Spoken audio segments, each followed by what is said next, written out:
Salut à vous tous, bienvenue sur CC Info 91, la chaîne YouTube consacrée aux non-voyants. Présenté par Alain Leclerc, avec Pascal Cusson, musique de notre ami José Licenciato, qui nous l'offre gratuitement la musique, merci à lui. Notre blog, nom de domaine, pour que ça soit plus simple pour vous, www.ceci-info91.com. Soyez tous et bienvenus sur la chaîne. Salut à vous tous, bienvenue sur Ceci Info 91, la chaîne YouTube consacrée aux non-voyants. Aujourd'hui, les grandes inventions, le feu, l'agriculture, la charrue. Bienvenue sur la chaîne. Aujourd'hui, nous débutons une nouvelle rubrique, ce qui nous changera aussi des autres, aussi bien d'informatique que du restant. Mais avant tout, pensez à vous abonner à la chaîne si ce n'est pas encore fait, on vous attend nombreux. Merci pour tous ceux qui l'ont fait jusqu'à maintenant, on compte sur vous pour les autres. Ceci nous motive avec l'équipe, comme je vous le dis à chaque fois, c'est la vérité. Je fais uniquement pour nous motiver afin d'essayer de vous être agréable le plus possible. Aujourd'hui, nous avons décidé avec Pascal de commencer une nouvelle rubrique que nous traiterons en commun tous les deux, de façon à apporter du travail chacun de notre côté sur cette rubrique et de faire qu'elle avance le mieux possible, le plus possible, qu'elle vous plaise vraiment et qu'on ait vraiment des choses bien différentes à parler en tant qu'invention, parce que ce n'est pas toujours évident à trouver quand même. Donc aujourd'hui, voici la première vidéo. J'attends vos réactions tout simplement, si ça vous plaît ou pas, pour faire une suite de ces inventions que j'espère vraiment pouvoir poursuivre avec Pascal, puisque c'est notre but tous les deux. Merci de nous suivre, et puis maintenant, je vous donne la suite tout de suite. Les grandes inventions, le feu, l'agriculture, la charrue. Section 1, découverte et invention du feu par l'homme. L'invention ou plutôt la maîtrise du feu s'est faite de manière très progressive, et sur une période de temps très longue. Longtemps on a pensé que le feu était apparu à l'époque d'Homo erectus il y a 500 000 ans et que son usage s'était développé sous Homo sapiens. Des recherches récentes en Afrique ont mis en évidence les traces d'une utilisation du feu bien plus ancienne. Les circonstances de la découverte du feu restent difficiles à déterminer. Est-il récupéré d'un incendie naturel puis entretenu, ou est-il le résultat de la friction de matériaux? La question reste sans réponse. Les plus anciennes traces archéologiques de foyers profitaient de cette promotion sur Amazon Kindle. Dater la découverte de la domestication du feu par l'homme n'est pas chose aisée. Les plus anciens restes archéologiques, situés en Afrique, ont plus d'1 million d'années, et se composent d'os brûlés et de sédiments chauffés avec du feu d'origine naturelle. Le site de chez Beno Yaakov en Israël, vieux de 800 000 ans, semble être la plus ancienne preuve de domestication du feu. On y a trouvé des traces de foyers composés de bois consumé et de silex taillé ainsi que des reliefs de repas qui suggèrent la présence de feux allumés et contrôlés par l'homme. Représentation néandertale feu. Les foyers aménagés, qui prouvent la réelle domestication du feu par l'homme, datent d'environ 400 000 ans. En Europe, plusieurs foyers sont aménagés dans de petites fosses ou sur des dalles de galets, parfois protégés des vents par des murets. À cette époque encore, difficile de déterminer comment les hommes se procuraient du feu. Peut-être du fait du frottement de deux morceaux de bois. Le briquet originel a environ 35 000 ans. Il s'agissait de nodules de sulfure de fer qui, percutés sur une roche dure, produisaient des étincelles permettant d'allumer un foyer. Avec l'invention de l'outil, la maîtrise du feu a probablement joué un rôle essentiel dans l'évolution de l'humanité, favorisant l'émergence de l'homme moderne.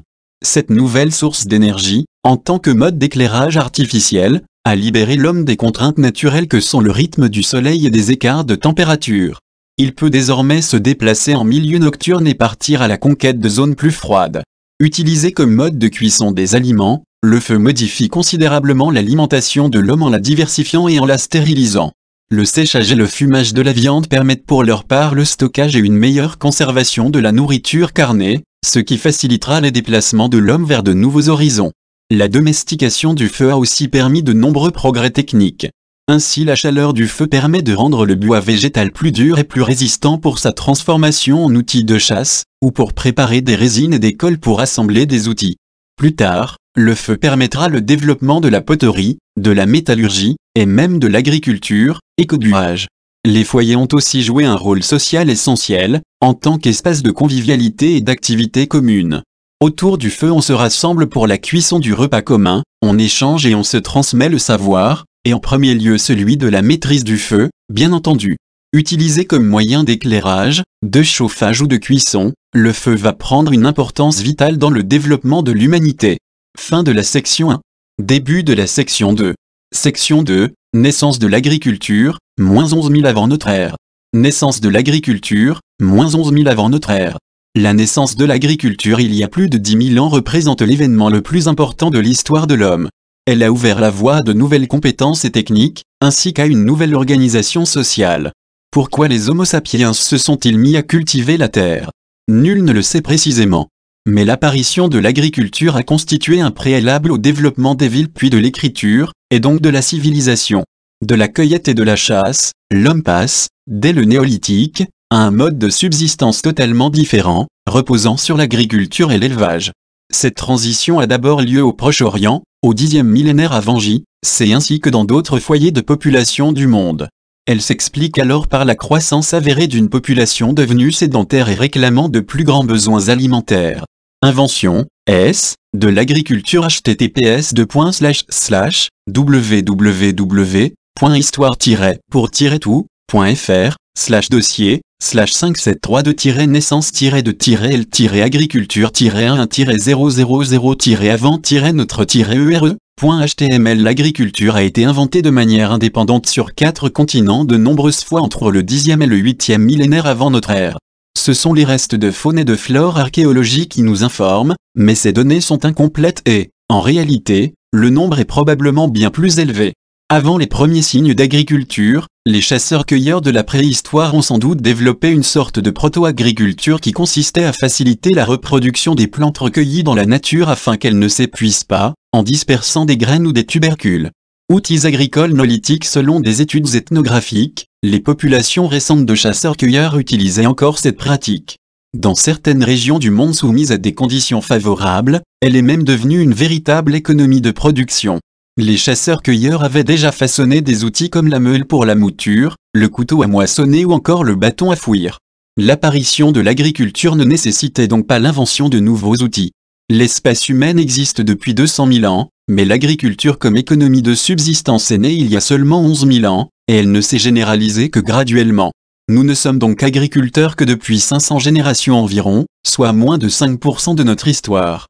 Ainsi notre espèce a-t-elle évolué par la sélection naturelle surtout en tant que chasseur-cueilleur.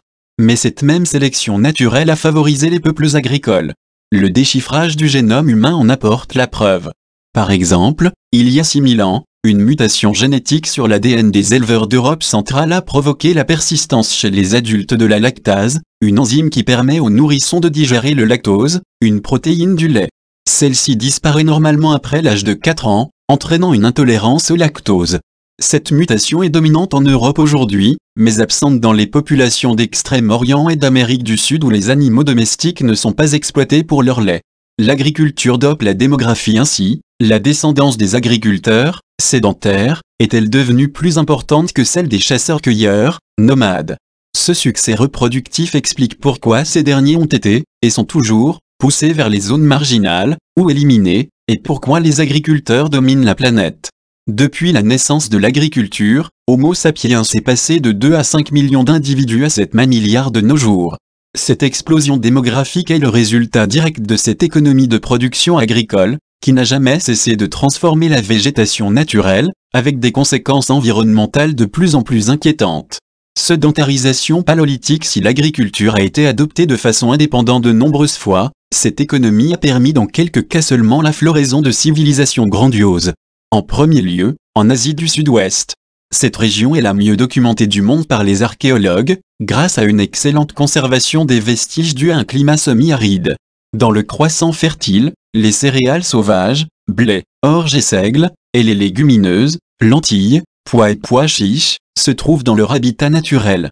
Le blé et l'orge étaient déjà cueillis au dernier âge de glace, il y a 23 000 ans. Le haut rendement de ces plantes et leur capacité à être facilement stockées ont permis la sédentarisation il y a environ 14 000 ans dans le Levant Sud, Israël, Palestine, Jordanie. Ensuite, il y a environ 11 000 ans, les villageois ont commencé à cultiver et à exploiter les céréales à grande échelle à travers la région. Un millénaire plus tard, par la sélection darwinienne, les plantes les mieux adaptées à la culture ont dominé, et leurs homologues sauvages ont diminué. C'est le début du processus de domestication, ou, autrement dit, d'amélioration des cultivars, devenu plus tard une sélection consciente qui continue de nos jours. Les débuts de l'élevage à peu près au même moment, soit il y a environ 10 500 ans, les premiers signes d'élevage des animaux, vaches, chèvres, moutons et cochons, sont apparus. Ces animaux, qui fournissent viande, laine et surtout produits laitiers, et ces plantes, dont les produits sont riches en amidon, une formidable réserve d'énergie, ont alimenté les civilisations qui se sont épanouies plus tard à partir du 4e millénaire avenu J, c'est en Mésopotamie, en Égypte et, par la suite, en Grèce et en Europe. Cet assemblage agricole avait la capacité de s'adapter à des climats très variés, ce qui a facilité sa diffusion au nord de l'Europe, en Amérique, en Afrique et jusqu'en Australie. L'invention de l'agriculture a constitué le préalable à celle de la ville, de l'irrigation, de la traction animale et de l'écriture. Pratiques agricoles égyptes antiques dans d'autres régions du monde, d'autres plantes à grains annuels ont également été domestiquées, donnant naissance à d'autres civilisations, le riz et le millet en Chine, le maïs en Amérique centrale, le quinoa en Amérique du Sud, le mil et le sorgho en Afrique.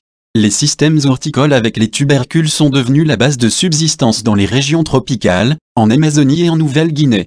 Pourquoi les humains ont-ils inventé l'agriculture? La question a toujours fasciné les scientifiques, qui ont souvent évoqué la croissance démographique, les changements climatiques, les évolutions technologiques, mentales et sociales, ou encore la surexploitation des ressources. Mais on confond souvent les causes et les effets. Chaque centre de domestication est composé d'un écosystème, d'un climat et d'une société unique. Actuellement, au lieu de se demander pourquoi, les chercheurs essaient de comprendre comment, par quel processus l'agriculture a été adoptée dans les différentes régions du monde. Section 3, la charrue 300 avant Jésus-Christ. Outil agricole utilisé pour labourer et retourner la terre, la charrue a été utilisée dès les âges préhistoriques. Les premières charrues étaient vraisemblablement des branches d'arbres en forme de fourche, dont l'une des extrémités servait à creuser le sol, l'autre faisant office de poignée. Cet outil pouvait être poussé ou tiré à l'aide de cordes.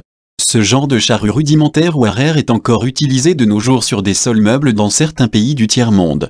L'invention de la charrue est l'invention capitale qui a fait décoller la production agricole. Au néolithique apparaît l'arère, qui fend les sols de Palestine, mais sans retourner la terre. Tiré par deux bœufs, cet outil en bois remplace le bâton à fournir et se diffuse entre 7000 et 5000 avant J, c'est dans toute l'Europe. Mais la vraie charrue telle qu'on la connaît ne naît qu'au IIe siècle avant notre ère, avec les premiers socs en planche. Un siècle plus tard, ils sont en métal et s'enfoncent plus profondément pour retourner les sols lourds, accroissant de 30% les rendements agricoles dans le nord de l'Europe, et permettant de nourrir davantage de monde. Les Romains utilisaient une charrue légère à sillon munie d'une lame en fer, également appelée soc, tirée par des bœufs. C'est le passage d'une espèce de jardinage soigné à un début d'agriculture extensive. La charrue se dotera ensuite de roues et se perfectionnera jusqu'au Moyen-Âge pour prendre sa forme définitive. La charrue au Moyen-Âge. La charrue à roues fut inventée au Moyen-Âge pour labourer les sols lourds d'Europe du Nord-Ouest. Cette charrue avait une pointe de fer servant à entailler le sol. Ce couteau vertical, appelé aussi coutre, était situé directement sur l'avant de la lame, creusant un premier sillon que le soc venait ensuite approfondir et élargir. Elle disposait également d'un versoir situé à l'arrière du soc et destiné à rejeter les mottes de terre, ainsi que d'une barre d'attelage sur l'avant servant à atteler un équipage de 2 à 8 bœufs. En 1730, la charrue de Rotterdam fut mise au point en Angleterre. Son cadre triangulaire, qui la rendait plus facile à tirer, fut conservé pour les charrues tractées par des chevaux. La charrue n'a connu que peu de modifications jusqu'en 1837, lorsque le soc en acier a été inventé par le forgeron américain John Deere. La charrue autoporteuse à 2 roues, équipée d'un siège pour le conducteur, est apparue dans les années 1860. Au cours des années 1890, les tracteurs à vapeur ont été utilisés dans certaines grandes fermes et, après 1900, les tracteurs à essence, d'un fonctionnement moins coûteux, ont remplacé petit à petit le cheval. Ils sont restés toutefois peu répandus jusqu'à l'apparition du petit tracteur polyvalent en 1924 et le développement des pneumatiques en caoutchouc à faible pression en 1932. Fin du podcast, bye bye, ciao ciao. C'est fini les amis. Merci d'être passé sur la chaîne. Je vous dis à bientôt avec Pascal. Pensez à vous abonner, c'est important pour nous. Pensez à venir sur notre forum, c'est aussi important pour nous. Et puis n'oubliez pas, on a notre blog maintenant avec un nom de domaine www.ceci-info91.com. Ceci Info 91, il y a un S à info bien sûr. Bye bye les filles, salut les gars, à bientôt.